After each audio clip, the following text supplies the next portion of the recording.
इनसे मिलिए।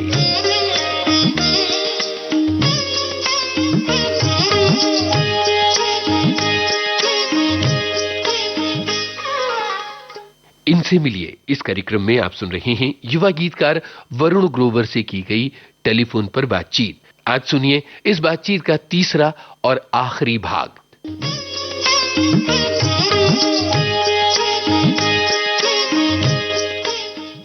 वरुण, ये जो बातें हो रही हैं इससे मुझे लग रहा है कि कहीं ना कहीं दम लगा के हईशा जो है वो आपके लिए एक सर्कल पूरा करने जैसी फिल्म रही।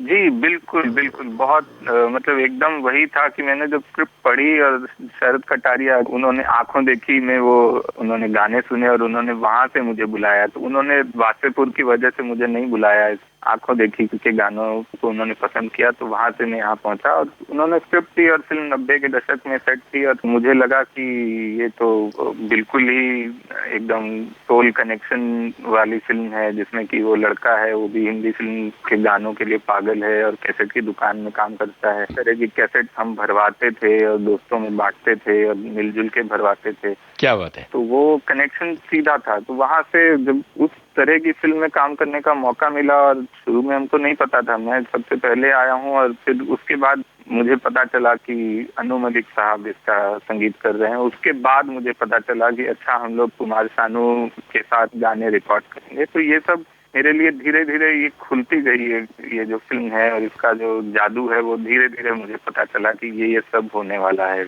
तो ये आपके लिए एक कहीं ना कहीं डाउन मेमोरी लेन जैसा अनुभव भी होगा, कहीं थोड़ा सा एक्साइटिंग भी होगा जब कुमार सानू और सांदा सरगम गा रहे हैं, अनु मलिक मौजूद हैं, आप बतौर गीतकार मौजूद हैं। जी, वो मेरे लिए अभी तक 10 साल में मैं बहुत सारे लेजेंड जिनको मैं बचपन से लेजेंड्स मानता हूँ या जिनके इंस्पायर हुआ हूँ, बच्चन साहब और शाहरुख खान और बहुत सारे लोगों को सामने से देखा है इन 10 सालों में या किसी से जाके हाथ मिलाया है, लेकिन कभी भी मुझे वो वाली फीलिंग जो एकदम होता है कि ऐसा कि ये तो विश्वास ही नहीं हो रहा है कि ये सच है, वो सिर्फ उस दिन हुआ जिस दिन कुमार सानू बैठे हुए थे और साधना सरगम और अनु मलिक और हम लोग रिहर्सल में बैठे हुए थे और वहाँ पे अनु मलिक ने मुझे कहा कि तुम जरा गा के सुनाओ ये जो लिखा है। अब मैं वहाँ कुमार सानू और साधना सरगम के सामने मैं गा रहा हूँ जो लाइनें मैंने लिखी हैं और जिसको थोड़ी देर में गाने वाले हैं। वो पहली बार ऐसा हुआ कि ओवरवेलमिंग और बहुत ही ज्यादा डिसबिलीफ वाली फीलिंग थी मेरे अंदर। कौन सा गाना गा के बताया था? तो यही तुमसे मिले दिल में उठा दर्द करारा। इससे आसान मैंने अभी तक कोई गाना नहीं लिखा है जो कि मैंने एक बार में लिख दिया हो और एक ही बार में जो लिखा हो वो सब ओके हो गया हो और उसमें किसी ने कोई एक शब्द भी इधर से उधर करने के लिए नहीं कहा हो। इनफैक्ट एक और गाना है जो कि कुमार सानू ने गाया है, तू। हाँ, वो भी बहुत आसान था, वो भी मैंने एक ही बार में लिख दिया था। और अभी दर्द करारा का एक और अंतरा है जो अभी तक रिलीज ही नहीं हुआ। हमने 2 अंतरे लिखे थे, दूसरा वाला मुझे ज्यादा पसंद है पर वो अभी तक आया नहीं। क्या आप हमें सुनाना चाहेंगे? वो मेरे लिए थोड़ा सा मुश्किल है, उसकी धुन ही सबसे मजेदार थी और धुन मैं गाऊंगा तो मुझे फिर से थोड़ी सी शर्म आएगी।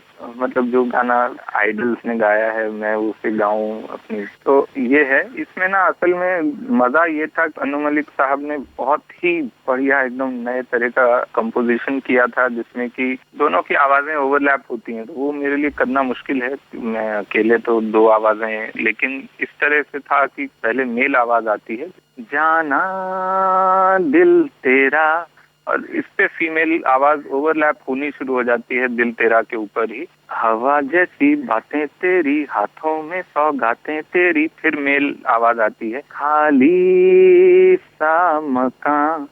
तो वो है जाना दिल तेरा, खाली सा मकान, और इसके ऊपर फीमेल आ रहा है, हवा जैसी बातें तेरी, हाथों में सौगातें तेरी, आधी आधी बातें चलो सुबह मेरी रातें तेरी। और फिर इसके बाद फिर मेल आवाज आती है, रख ले घर में मुझे लेके राया बड़ा, और फिर फीमेल आवाज आती है, कब्जा तूने किया तो खोगा जाया बड़ा। फिर मेल आवाज आती है, लब भले खोलो ना, आंख से बोलो ना, करके एक इशारा, और फिर तुमसे मिले दिल में उठा दर्द करारा।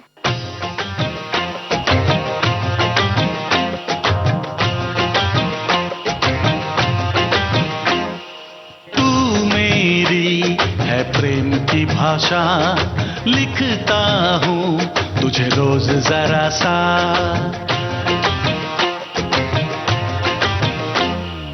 तू मेरी है प्रेम की भाषा, लिखता हूँ तुझे रोज जरा सा।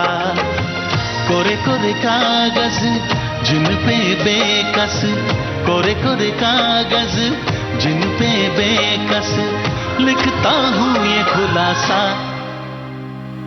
तुमसे मिले दिल में उठा दर्द करारा, जीने लगा वो ही जिसे इश्क ने मारा। तुमसे मिले दिल में उठा दर्द करारा, जीने लगा वो ही जिसे इश्क ने मारा।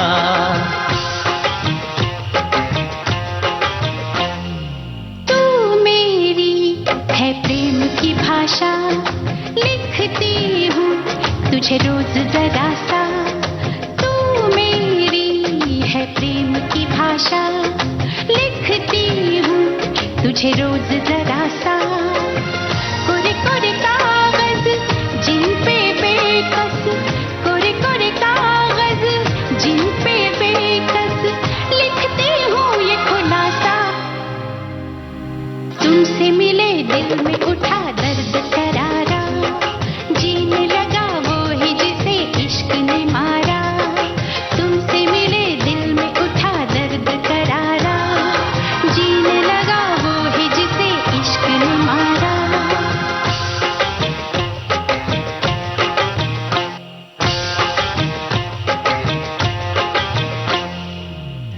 अभी अभी धूप थी यहाँ पे लो, अब बरसातों की धारा। जेब है खाली प्यार के सिक्कों से, आओ कर ले गुजारा। कभी कभी आईने से पूछा है किसने रूप संवारा। कभी लगू मोहिनी, कभी लगू चांदनी, कभी चमकीला सितारा। कितना संभल ले, बच कर चल ले, दिल तो ढीठ आवारा। तुमसे मिले दिल में उठा दर्द करारा, जीने लगा वो ही जिसे इश्क ने मारा। तुमसे मिले दिल में उठा दर्द करारा, जीने लगा वो ही जिसे इश्क ने मारा।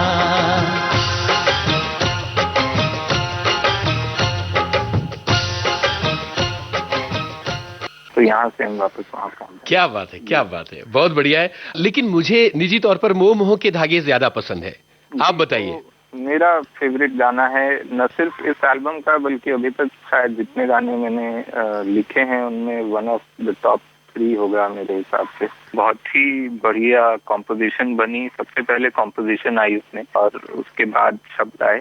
और वो सिचुएशन भी बहुत सुंदर थी। फिल्म में हमने स्क्रिप्ट पढ़ी थी और तब तक मालूम नहीं था किस तरह से शूट होगा, लेकिन ये अंदाजा था कि थोड़ा सा खिंचन है गाने में, थोड़ा सा तनाव है, थोड़ा प्यार है। तो ये सब मिक्सचर जो था, ऑड मिक्सचर थोड़ा था। और उसके साथ फिर अनु जी ने थोड़ा सा सेमी क्लासिकल जो अंदाज में कॉम्पोजिशन किया। उसके बाद मुझे लगा कि ये गेम थोड़ा सा अपना उठाना पड़ेगा, क्योंकि सब लोग बहुत अच्छा काम यहाँ कर रहे हैं, सिचुएशन बहुत अच्छी है, ट्यून इतनी सुंदर मिल गई है, तो यहाँ पे जरा दमदार कुछ लिखना पड़ेगा। तो वहाँ उसमें काफी मेहनत हुई, उस गाने में लिखने में भी मैंने काफी समय लिया और काफी आराम से लिखा गया। उसके अंतरे काफी सारे थे, जिसमें से हमने ये वाले जो फाइनली आए हैं वो सिलेक्ट किए। उसके अलावा और 3-4 अंतरे थे जो नहीं आए।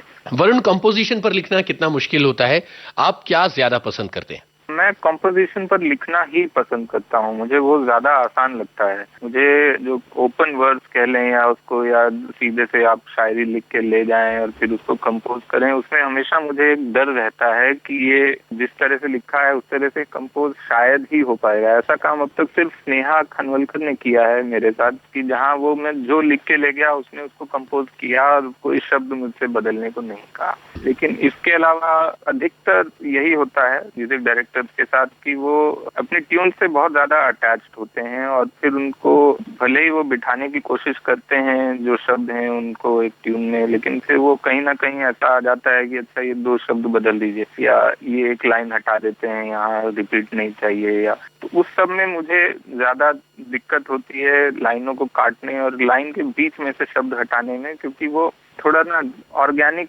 प्रोसेस नहीं लगता है मुझे। वो लगता है कि एक बार एक लिख ली थी कविता जो खुले दिल से लिखी थी, फिर उसमें से बीच में से एक चीज वो तो मतलब, जबकि ये बात शायद जहाँ तक मुझे याद है मजरूर साहब ने कही थी ट्यून पे लिखने के लिए, लेकिन मुझे ये लगती है बिना ट्यून पे लिख मतलब पहले लिखो और फिर उस पे ट्यून बनाओ, उससे ज्यादा वैलिड है ये बात। जबकि उन्होंने कहा था कि आपको फिट करना है ताबूत में और ताबूत का साइज अलग है और मुर्दे का साइज अलग है, और हमको कहा जा रहा है कि उसको फिट करने के लिए इसकी उंगली काट दो या हाथ तोड़ दो और ऐसे मरोड़ के डाल दो अंदर। तो वो मुझे ज्यादा मुश्किल उसमें लगती है जब मैं पहले लिख देता हूँ, क्योंकि बाद में उसमें चेंजेस आते ही आते हैं। बहुत कम हुआ है कि उसमें नहीं आते हैं। जबकि मैं अगर ट्यून पे लिख रहा हूँ तो मुझे पक्का पता है कि अब मैं जो लिख रहा हूँ कम से कम वो मीटर पे एकदम सही है, सही है, उसका भाव सही है, उस ट्यून के हिसाब से उसका जो मूड है, स्पेस है, वो सारी चीजें तय हैं। मुझे कंस्ट्रेंट्स में लिखने में कोई ऐसी दिक्कत नहीं होती।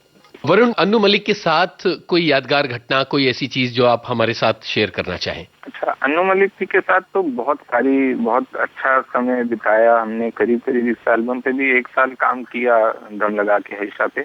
और शुरू में मुझे थोड़ा डर लगता था क्योंकि बहुत ही सीनियर हैं और बहुत सालों से काम कर रहे हैं और उनको सुन के हम बड़े हुए हैं और यहाँ तक पहुँचे हैं, तो एक डर था। और टीवी पे उनकी जो पर्सनालिटी है, जो वो टीवी पे शोज में जज बन के आते हैं, उसमें वो लगता है कि बहुत गुस्सैल हैं और बहुत जल्दी डांट देते हैं किसी को और बहुत जो भी एक एरोगेंट एटीट्यूड है, लेकिन मिलके एकदम ही उससे उल्टा मालूम चला।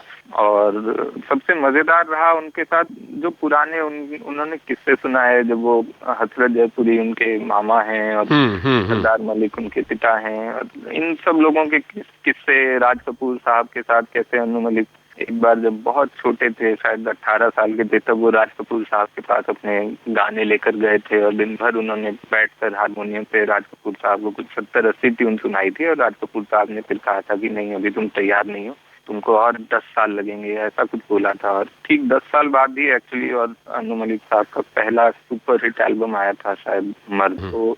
तो वो मतलब उस तरह से कि कैसे राज कपूर साहब की भविष्यवाणी एकदम सच हुई उनके लिए। तो इस तरह की बहुत सारी पुरानी बातें, मुझे शौक भी है पुराने लोगों के किस्से सुनने का, तो वो सब अन्नू मलिक साहब के साथ बहुत ही अच्छा रहा। वो बड़े पुराने अपने अच्छे किस्से सुनाते हैं। वरुण, बहुत अच्छा लगा आपसे बात करके। बातें पूरी नहीं हुई, लेकिन किसी भी बातचीत का ये अंत अच्छा होता है जबकि आगे बातचीत की हसरत बाकी रहे।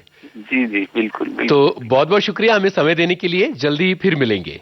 ये थी युवा गीतकार वरुण ग्रोवर से टेलीफोन पर की गई बातचीत। ये बातचीत हमने आपको 3 भागों में सुनवाई। तो अब यूनुस खान को दीजिए इजाजत। नमस्कार। इनसे मिलिए।